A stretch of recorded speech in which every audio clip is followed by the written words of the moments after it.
All right, welcome to this week's Thursday on the Stoop session. Today we have revising poetry with Caroline Simpson. Caroline N. Simpson's chapbook, Choose Your Own Adventures and Other Poems, was published by Finishing Line Press in 2018.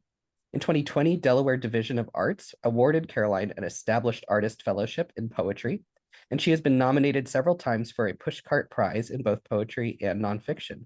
We're super happy to have her here today. Thank you, Caroline. Take it away. Okay, welcome everybody. Thanks for spending an hour with me this afternoon.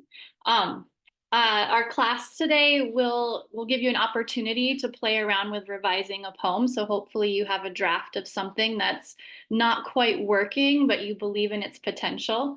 We're going to start off class kind of discussing some processes, some mindset shifts having to do with revising poetry. We're going to look at some famous poems, earlier drafts, and hopefully some ideas on how to revise will resonate with you. And then I have a handout that we're going to use today that you can take away that have a bunch of techniques for different types of poem drafts that are falling flat. So hopefully you'll be able to take something with you today. Okay, so for starters, this was the quote I put in the description of the class.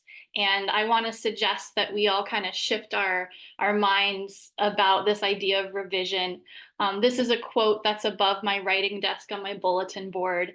And I think that I'm an expert in teaching this class because I'm an expert at writing horrible first drafts of poems. And it is my goal to be a great revisionist. And so that's kind of what I want us to sort of think about today.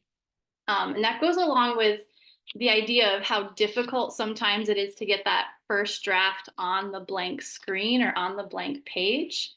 I'm going to share this quote with you by Susan Sontag to give you an idea of this warm space that I want to invite you into this afternoon with me. So she writes about the difficulty of getting something on the page and suggests that the revision part is actually enjoyable. So she says, setting out to write, if you have the idea of literature in your head, it is formidable, intimidating, a plunge in an icy lake. Then comes the warm part, when you already have something to work with. So we often cast the revision process in a negative light with phrases like, you have to kill your babies. And I want us to reframe it. And today we're going to embark on some creative play. And we don't have to get attached to any iteration that we create. We're just playing. We're going to see what can happen if we come across some interesting options for a poem that's not quite working. So this is a picture of a draft by E.E. Cummings. And he, obviously has at least 3 stages in his revision process, typed it out, and then it looks like he's got 2 different writing utensils, a pen and a pencil, as he goes back and makes margin notes, rewrites sections, crosses things out. And so I'm curious if you guys could jot in the chat, if I were to open up your poetry folder, what would I see? What does your process look like with revision? If you could add a few ideas to the chat, I'm curious. Open the handouts there. Great. Thanks, Julian.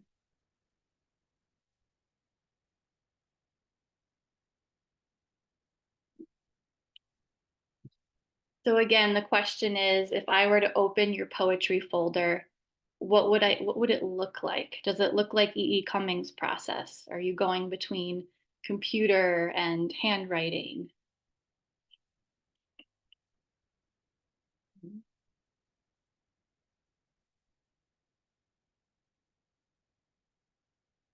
Okay, handwriting a first draft on the back of an envelope, multiple drafts in a note. So it sounds like a note on one's cell phone. Not keeping the sloppy stuff, getting rid of that and getting everything online, or once it's online, getting rid of that initial drafting. Typed poems, sounds like Glenda then prints it out and does some pencil jottings on it.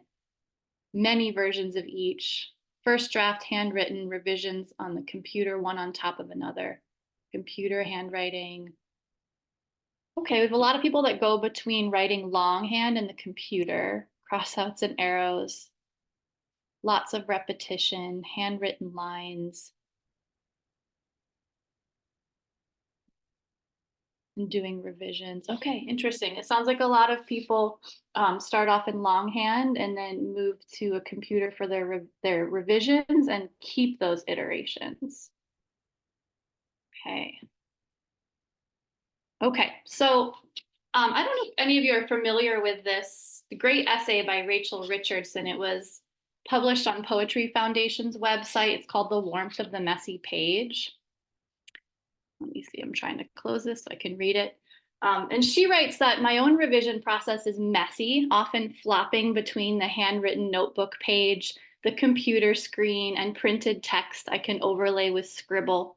I need to constantly change the way I see the words to keep them dynamic and to keep a record of my movement through the drafts in case I decide I've made a misstep and want to go back. One of my early teachers, Sidney Leah, said that if he writes 13 drafts of a poem, he often ends up going back to the 11th.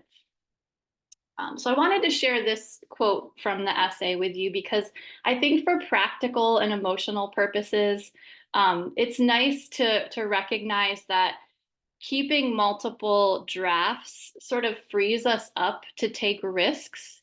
I used to just revise on one document my poem, and I think you would take bigger risks if you were able to make more drastic changes, and whatever you're attached to, your earlier draft, still exists there in some form. Now, I never find myself going back to an earlier draft. I'd be curious if some of you do. I tend to revise until I get to the draft that just does that kajunk, and it works for me. But I can see how, for some poets, they keep going and then they pause and say, no, actually, I've revised this too much. I'm going to go back to an earlier draft. So it's just something interesting to think about as we play around today. Definitely keep the draft you've brought in its own sacred space. You can always go back to it. That will help us be a little more playful in what we do today. So before we delve into what we actually do when we revise, I did want to touch on kind of the physical processes that help open us up to this kind of creative play.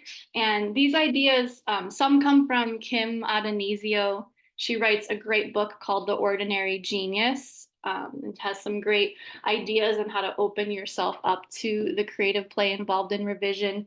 Some comes from a workshop I took with David Wagoner at the Hugo House in Seattle, and then some come from my own experience.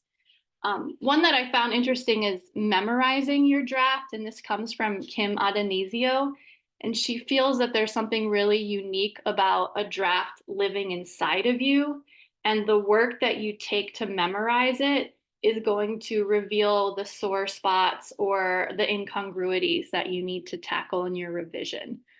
So that's kind of an interesting thing you can do, a physical process, I'm calling it. Change modes, I think that we all in the chat touched on that, how important it is. Just like, a visual artist is going to produce something different with a paintbrush versus their hands and a slab of clay. The instruments we use are really going to change what we create. Reading the poem aloud, I think, is a given in one sense, right? We're listening for the sound and the language. But I would even go as far as to read the poem or the draft aloud at an open mic. If you are not afraid of the vulnerability that comes with reading something that's not quite there yet, I've often been able to hear the weaknesses or something that doesn't work just by nature of having it reflected off of an audience and perhaps imagining subconsciously how they're receiving it. Taking walks, so many creatives and writers talk about the power of walking to stir up ideas. I love to take walks when I'm in the middle of revising between drafts. And I have a beautiful quote by Laura Esquivel, who wrote about the power of walks in some of her memoirs. And she says that a still body limits itself to itself, but a body in movement expands and becomes a part of everything. Walking fills us with energy and changes us to allow us to look into the secret of things. So getting up and walking, that physical movement, I think is really powerful. The fifth piece comes from a workshop I took with David Wagoner. I was very fortunate to be in Seattle while he was teaching at the Hugo House about 10 years ago. I was there. And he said at one point that you all have in you a mad person. So I have in me a mad woman, not angry mad, but crazy mad. And you have to give that mad person an unrestricted view of the subject, its time and its space.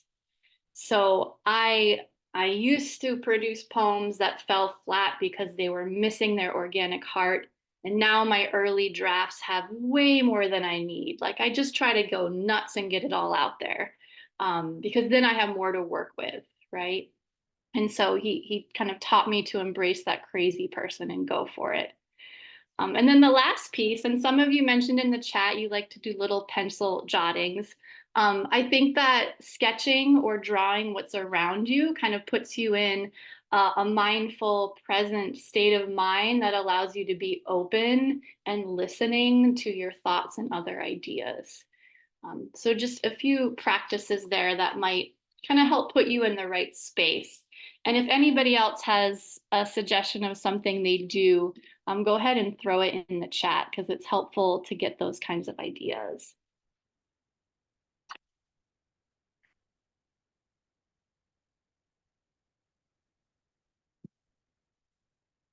Okay, so before we talk about some specific techniques and jump into the draft you brought, we of course have to ask ourselves, okay, so I'm entering this warm space. What should I be thinking about, or what should I be trying to do?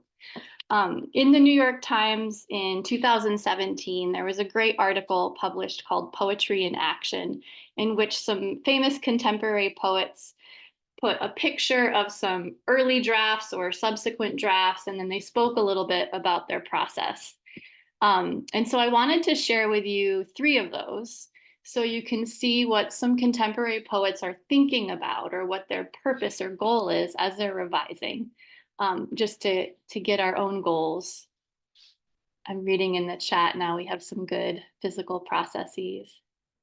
Painting, cooking, any creative outlet. Yeah, taking a break from one creative outlet and doing another very different one is really powerful. Linda Berry, the master of creativity, her spiral exercise. Writing first thing in the morning. Yeah, timing is huge. Looks like we have a YouTube video we'll have to check out. And Jane says the shower. Yes, all great thoughts come in the shower. Okay, so again, this is from an article in New York Times called Poetry in Action, if you want to check it out. I love to see pictures of people's drafts. I'm kind of obsessed with process. So this is Eduardo Corral, and this is his poem that ends up being called Ceremonial, though this early draft was called Wedding Song. And he talks about his specific goals with a poem. And I love this. I bolded the part that I love. He says, revision is my favorite part of writing. Yay. Revision helps me envision other possibilities for the language on the page. I know a poem is done when I can identify 3 distinct pleasures: linguistic, emotional, and intellectual. I wanted to privilege emotional pleasure in this poem, though the annotations reflect that desire. So I love thinking about those 3 purposes of a poem. And when you nail those 3, you have that conjunct.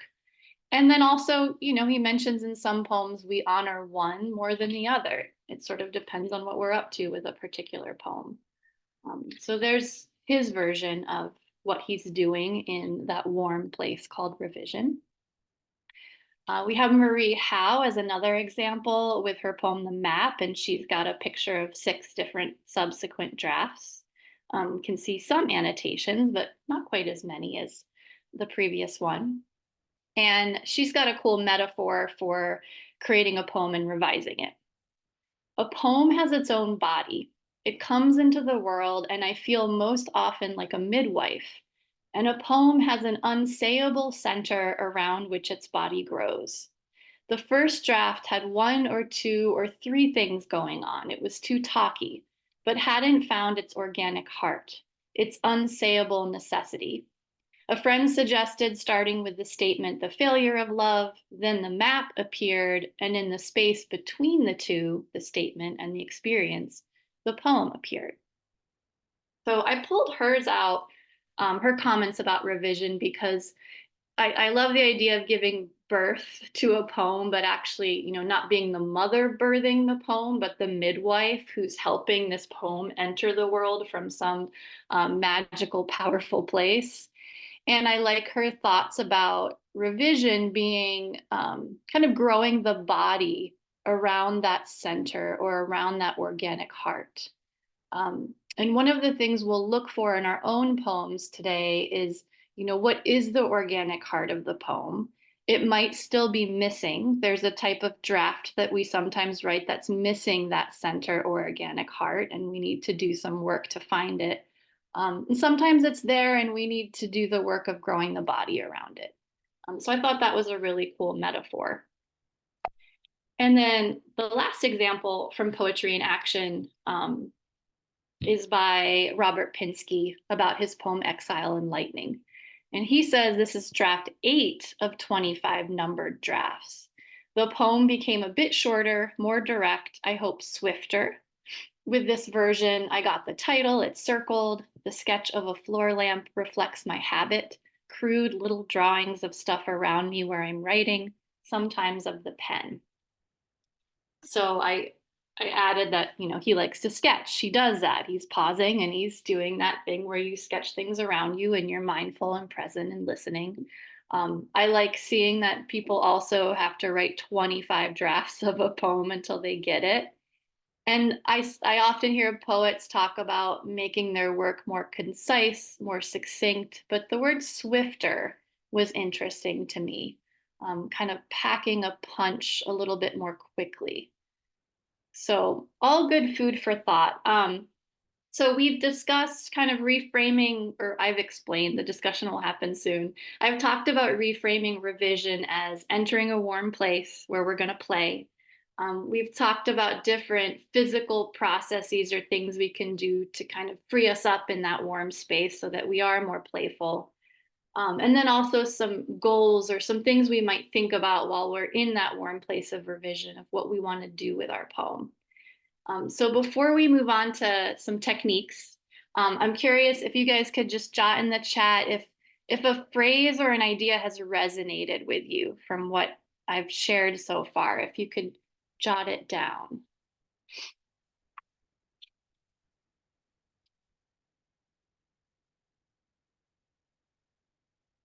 Or like Mona says, saying I'm done makes me rethink the poem.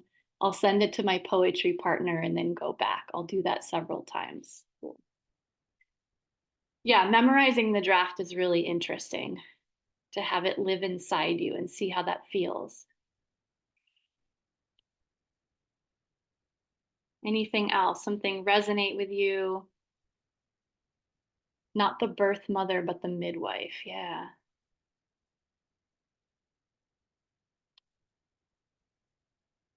The 3 distinct pleasures as criteria is interesting. Good. Okay. All right. So, let me see if I can go forward. There's so many things on my screen. Okay. So this, what we're going to do today, we're going to diagnose our poem. So, thinking of our poem as kind of missing something or a little bit sick or a little bit ill. And before we get in there and do anything, of course, we've got to diagnose the problem. So these categories come from Rachel Richardson's essay, The Warmth of the Messy Page, which I highly recommend. I'm going to explain what each of these drafts problem is, and then I'm going to ask you if you tend or lean towards one in a first draft. So she starts off with the overstuffed couch. So as you can imagine, there's great content, but there's just simply too much of everything, and the best material is buried in there and needs to be excavated, needs to be taken out and given its own space to grow.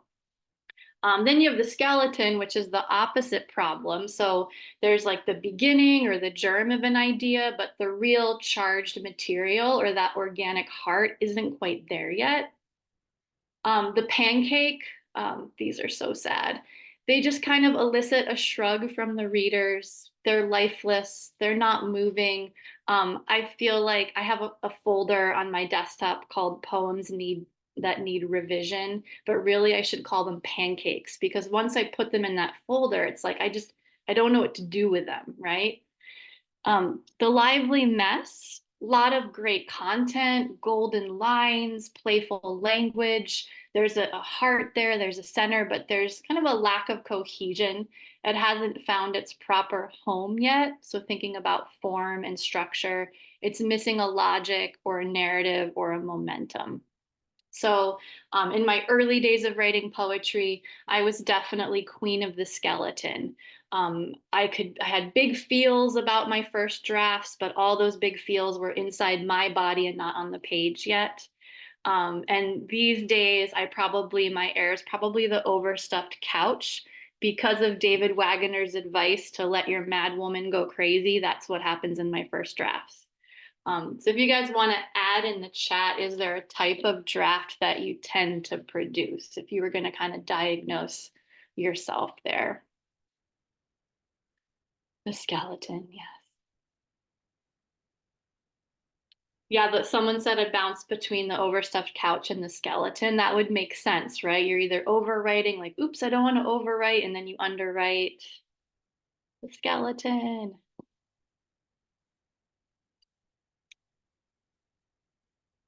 Lots of skeletons. Okay. I think the lively messes are real fun to revise, but we'll talk about each of them in a sec. Okay, so again, I've taken these categories from Richardson essay, but then I've pulled together some techniques for each of these from a variety of sources, and that's what's on the handout that you have and that we'll use today. So I wanted to, for each of these, just highlight a few techniques that could help. And there are more than I'll talk about now, but you have the handout.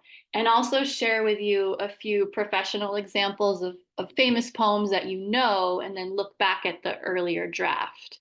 So for example, share with you a professional example of the overstuffed couch, just to kind of boost our morale. Like, oh, these people also have the same problem. So you might already know about Marianne Moore's famous poem, Poetry. Her first draft is on the left, and you probably can't read it. It's in size 2 font, but it was 30 lines. She wrote it in 1919. Decades of revision, like 50 years of revision, and she got it down to 3 lines. And she published the 3-line version in 1967 in her Complete Poems collection. So what was her technique? Cutting, cutting, cutting, right? And that's, that's the obvious technique for the overstuffed couch. But there's more things we can do than that. So we have a lot of seasoned poets here. So everyone kind of knows about the throat clearing. When we start a draft, often we're like clearing our throat as we get to our idea. And usually the first, maybe even the second, third, fourth lines don't need to be there. What's the most interesting first line that excites you, and could the poem start there? And then similarly in first drafts, we tend to overwrite the ending. We don't trust our readers, and we tell them the point in case they missed it. So the first 2 techniques have to do with looking at the beginning and the end of the poem. Those are usually places we can cut. Technique 5, I love to do. I love to literally highlight the golden lines, the best lines, cut the rest, and then start again with just those new lines, or those lines in a boiled down draft. And of course, I'll write more than that, but that's a great way to kind of get to the heart of it and cut out some unneeded material. And then the last technique, number 6, often with a poem that's a story, a narrative poem, we cover too much territory. So picking one moment, saving the rest. Of course, there's other poems there, but picking one moment and expanding that until it's a poem of its own. Okay, so I'm just kind of highlighting a few techniques for each category here. The skeleton, so opposite problem, it's kind of underwritten, or it's missing its organic heart, or it's missing its center. And I don't have an earlier draft of this poem, but I'm going to suggest that Frank O'Hara felt like he had a skeleton with this poem, A Step Away from Them, and he found a way to add that organic heart or add that center to the poem. So, as you know, he loved to write about just what he was doing on his lunch break, walking around the city, observing people, what they were doing, lots of description. Um, and here in his poem, I highlighted these lines in yellow. I think he adds the central emotion of his poem here. He adds the central emotion that his poem is investigating. So he's describing some Puerto Ricans he's seen, and then all of a sudden he says, but these three people died. But is the earth as full as life was full of them? And then he goes back and keeps describing the Puerto Rican who's eaten and walks and past the magazines. And so I think of this poem as an example of adding the organic heart or that missing material to a skeleton. So some fun techniques for the skeleton poem. And this really involves like going back to the brainstorming or the pre-writing or the writing stage, right? So the first technique, if you have a short poem that you don't think goes far enough, you can think of it as a scene and then write the next scene and then write another. Maybe the poem will end up to be one that's in sections or a sequence. The third one I love, do some research, because I think research is also one of my procrastination methods. But I love to get stuck, Googling something and going down a wormhole. So do you have an image or an illusion in your poem that you could do some further research on? Maybe if you found out more about it, you would see some deeper metaphors that are available to you, and you could flesh that out in the poem, and that might be the heart that your poem's missing. Number 5, responding to the poem suggests that like maybe that draft was a throat clearing. And maybe if you respond to that poem by writing a second poem, that maybe that will have the organic heart that's missing from the first draft. Okay, so again, I'm just highlighting a few methods off each of these lists. The pancake, I don't have a professional example of the pancake. Maybe they're too embarrassing to find out there on the internet, but this method is all about finding roundabout ways to re-enter your poem and to shake things up, to find weak spots. And you don't want to kill it by revising it into nothing line by line. You want to be really playful and do some big things. For example, number 2, you could imitate another poet's style. So maybe I love Lee Young Lee. I'll figure out what seems characteristic of his style, and then I'll try to recast my poem as if it were written by him. Number 4, I could look at the syntax and I could just play around with sentence structure, add some fragments, start my sentences in new ways. Does changing syntax really add life to something that's missing its heart? Not necessarily, but it could be one step closer to figuring out what you need to add. Creating word clusters, so making a list of important words from the poem or that you want to include in a future draft. That pulls you back to the brainstorming stage and then writing a new draft using those words. You're kind of like back to scratch, but you've used that first draft as a way to find some of the language that you can use. And then number 7, I learned from a workshop I took with Bill Carty at the Hugo House in Seattle. And he calls it pull out the bolt. So when you wrote this poem, you had some rule that you were trying to follow. What if you took that rule out? So what if I was trying to write a poem in couplets? What if instead I wrote, one long stanza? Or what if I was trying to write a metaphor about how poetry is like confectioner's sugar? What if I removed that metaphor? So whatever you went in trying to do, he suggests taking that out and then in the empty space, bringing in a found text. So number 7 is both challenging and very, very playful. So if you really want to shake it up, you could do that. Okay, and then last section here, or last example, the lively mess. I do love a good lively mess. I'm going to share with you an early draft of a famous poem you probably all know. If you can guess it, first one to guess it wins a prize, you can stick it in the chat. What poem is this? This is an early draft.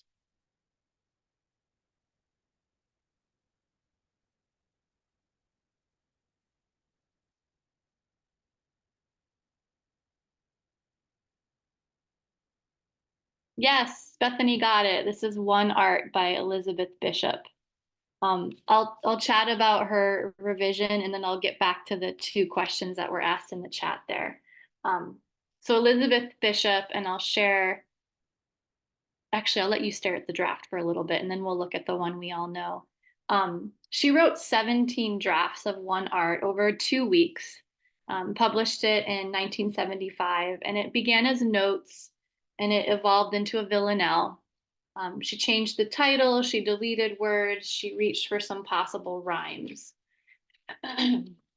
And she also, in her revision, I don't have a picture of it, but she doodles with rhyme words and she has phrases all over her notebook page, which suggests that one technique for the lively mess might be, if you have a few lines that you love from your draft, what if you try riffing off of those best lines on a sheet of paper, following, some kind of meter or rhyme restrictions from a fixed form. So one suggestion that we can kind of pull from her process. Okay, I'm going to answer these questions about the bolt before I move on to lively mess strategies. Yeah, Ali asks about skeleton versus pithy. So I think part of determining whether something is like very to the point and succinct versus a skeleton and kind of missing its organic heart might come sometimes from having another reader take a look at it, which is what we'll do today. And every reader is going to have a different reaction, and that's such a subjective thing to ask somebody. Like, did this affect you? But I think that's a fine line, right? It's a fine line.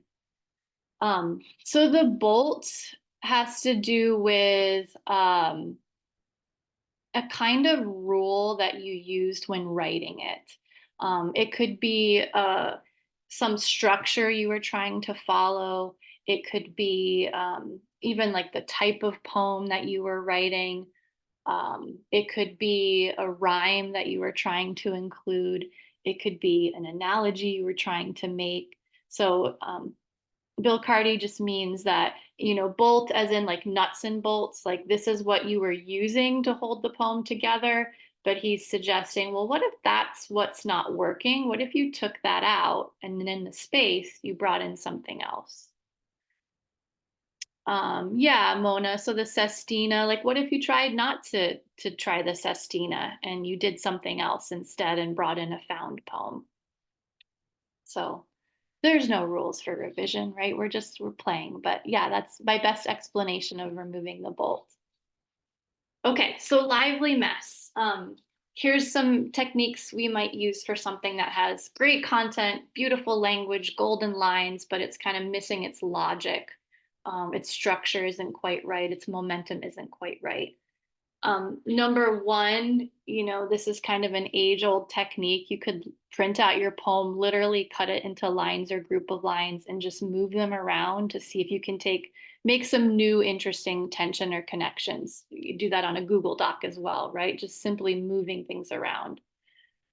Number two, I love finding a poem that you really like about something totally different, but looking really closely at the arrangement of it and then trying to rewrite your poem as an imitation of that structure.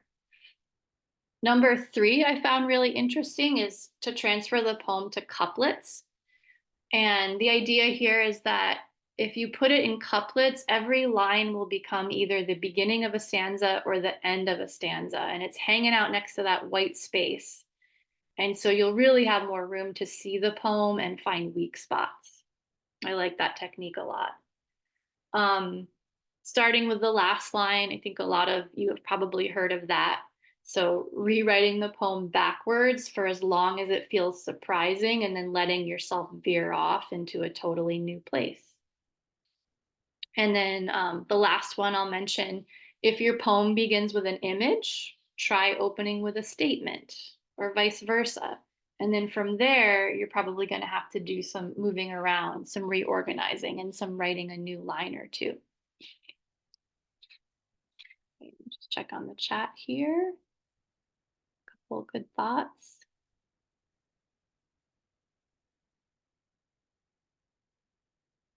Oh yeah, so in that example of Elizabeth Bishop's, yeah, she did start with kind of a lively mess and then she rearranged into a fixed form. So that's like technique 5 here, right? She wrote free verse and then she decided to turn it into a form.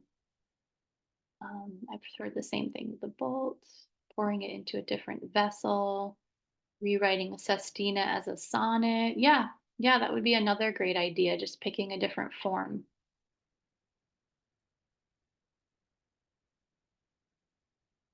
Okay. Okay, so here is what I would love to do. I'll kind of share the directions and then I'm gonna unshare my screen so we can move towards breakout rooms. But I would love if at this moment, hopefully you have a draft that you brought with you, if you could identify the type, what you think is going on. Is it a skeleton? Is it a lively mess? And then I'm gonna put us in breakout groups of about 3 people. And if you are not comfortable sharing a draft with someone and doing this exercise, you are welcome to work alone on your draft. But essentially, I'm going to have you guys in the chat space of your breakout rooms, if you could share your poem with your partner, like a link to a Google Doc or a link to a PDF, so that you're able to read each other's poem. I want you to share with your partner, like, I think this is a skeleton.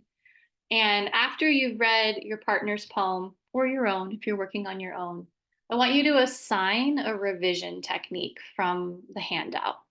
So if you're really bold, you can just say, I'm sharing a poem, you diagnose it, you assign me my revision technique. And I just want us all to agree that your partner is doing this in the most non-judgmental sense ever. If your partner tells you, I want you to cut 30% of your poem, I think this is an overstuffed couch, we're not going to assume they think that 30% of it sucks. They're just literally on a hunch, subconsciously saying, why don't you try this? And we'll see what happens. And it may not work. You may cut too much. You might have to go back to draft 11, but let's just play around with this technique. Okay. And so the reason I like the idea of doing this with partners is because I think having fresh eyes sometimes and somebody else's blink response to a poem is sometimes helpful when we've been staring at something ourselves for a while. Okay. Does anybody have any questions about the process before we jump in? Okay, so I'm going to, actually, Julian, are you there? Yes, I'm here. Do you mind putting folks in groups of 3 and then I'm just gonna paste the instructions in the chat so that it's there for folks? Sure. Awesome. If you do not, so there was one person who messaged me asking not to be in a group. So well, I'm trying to think about the best way to set this up. I think if we do it so that there's 3 to 4 people, then if you need to exit, it will not put the group in you can just exit. That sounds great. So yeah, if anyone who wants to opt out, you can do that manually yourself. I'll put it up for 3 to 4 people per group. Yes, Mona asked, can we share our screen? I don't know, Julian, in the chat room, are they able to share? The screen sharing is only for meeting hosts at this time. Okay, okay. All right, so I'm going to open up the rooms.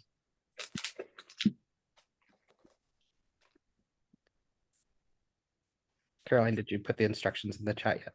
I did, yes. I put the instructions there. Does everybody have the handout of the techniques? That was the first thing that was put in the chat at the beginning of the class, if you want to download that.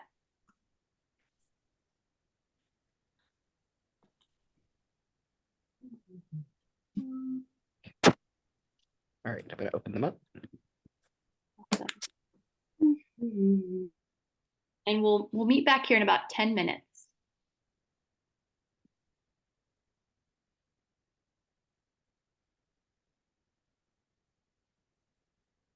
Okay, if anyone ends up needing help in their room or help figuring out how to get in there, you just let me know. We'll help you out. Okay. One person ended up by themselves, so I'm going to move them to a different room.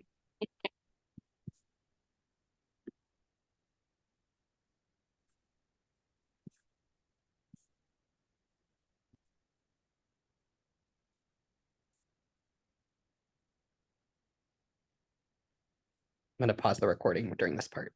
Okay, sounds good. Okay, I think everybody is back. So I went around and visited each room, and I know that, gosh, and if we were in person, we could just say, here's my printed copy of a poem, but trying to figure out how to change and exchange drafts through Zoom can be challenging. So I'm hoping a few people were able to get some, not necessarily feedback, but just a suggestion for a revision technique to try. Of course, we don't have the time right now in an hour class to jump in and do that. Or maybe you had a nice conversation about revision if you weren't able to share drafts. So before Julian kind of wraps things up, I did want to give an opportunity for you all to share some ideas or thoughts that you have on the revision process, or something that you want to try, something that came out of your chat with your group. You guys are welcome to share some ideas.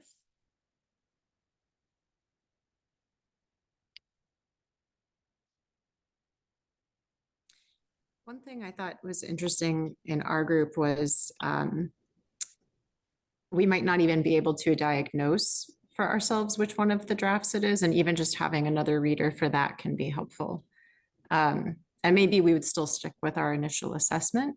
Like, actually, I do think it is this. But I think playing with some of the methods from the different categories, even if you have an overstuffed couch, playing with some of the radical or the lively mess could still be fun too. So I really feel like it's a menu. Yeah, and I do like that. I teach a creative writing class to high school seniors, and I love having them swap drafts and diagnose and assign, because like you said, you think about your poem in one way and your reader has a different feeling or impression, and it's not going to hurt you to try a technique from a different category anyway. And so I do like that exercise of just having another person's eyes on it. Yeah. Thanks, Heather.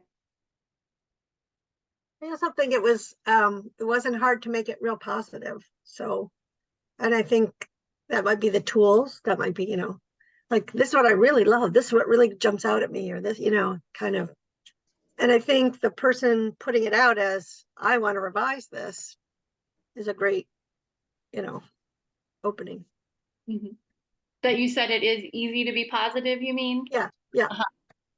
Yeah, and I guess I don't know if I'm surprised by that, but I enjoyed that. I'll say that. Reading aloud helps a lot too, but I think it helps if you get someone to read it through once and then read it a second time, because I find you pick up a lot more in the second reading. Yep, absolutely. Hearing somebody else read it too is helpful. Okay, I think we have time for one last thought. If somebody has something they want to share. Okay, so I put my email address here. If you weren't able to get the handout, shoot me an email. Again, all those techniques I listed there are available for you to play around with. And I hope that you have fun and think of this as kind of the most fun part of writing poetry, is that playful part of revising. You can also shoot me an email if you want. I mentioned some articles and other poets if you wanted reference to them. And I believe, Julian, this will be available as a recording too, so they could go back and look at it. So thank you all. Awesome. Thank you so much, Caroline. Yes, this will be up on YouTube in the next few days. I'm not sure which of those days, but soon. So just keep an eye out for the Blue Stoop YouTube channel if you'd like to rewatch anything. I'm about to share some links in the chat. These are a survey about Thursdays on the Stoop, which really helps us know how best to serve you.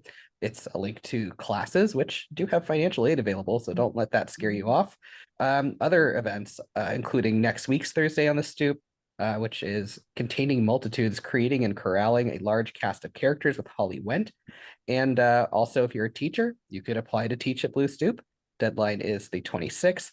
And last but not least, if you like this session, you want to help us keep doing them, consider making a donation. Thank you again to Caroline. We are so grateful for your wisdom, and I am so grateful to everyone here for taking time out of their day to join us. Have a good one. Thanks, Thank you everybody. so Take much. care. Thank you so much. This was wonderful. Thank you, Anne. Take care. Bye.